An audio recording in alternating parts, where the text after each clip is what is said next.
এই গাছটা হচ্ছে ছোট বিয়ল বিচির গাছ।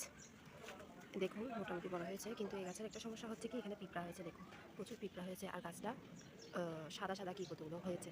তো এখানে স্প্রে করলে ভালো হয়, কিন্তু স্প্রে করা তো ভালো না, শ্বাস নিঃশ্বাসে যে ক্ষতি করে।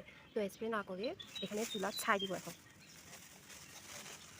আমাদের লাকড়ি চুলা, কাঠের চুলা আছে, ওই কাঠের চুলা ছাই দিব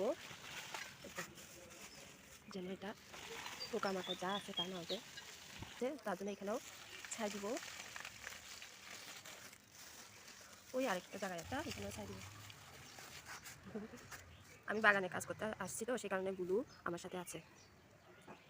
আর এটা হচ্ছে লেবু গাছ, এখানে লেবুও ধরেছে।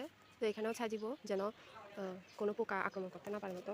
স্প্রে করলে তো ভালো, কিন্তু স্প্রে করা পসিবল না, শ্বাস প্রশ্বাসে গিয়ে ক্ষতি করে। এই দেখুন ছোটো একটা লেবু, আরেকটা আছে এই তো এখানে একটা, আরও আছে ভিতরে ভিতরে, ওগুলো এখন দেখছি না। এখানেও ছাই দিব, এখানে ছাই দিব, যে ছিটা দিব, যে ছাই দিব এভাবে করে ছিটা দিব।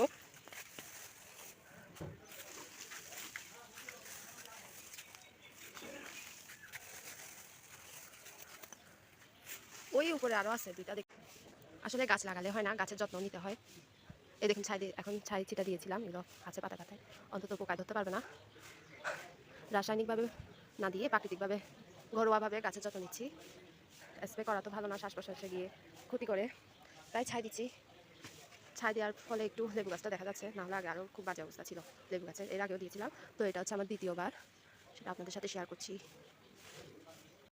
এটা হচ্ছে ছোটো পেঁপে গাছ, এটাতেও সেম অবস্থা। তো এখানেও একটু ছাই দিব।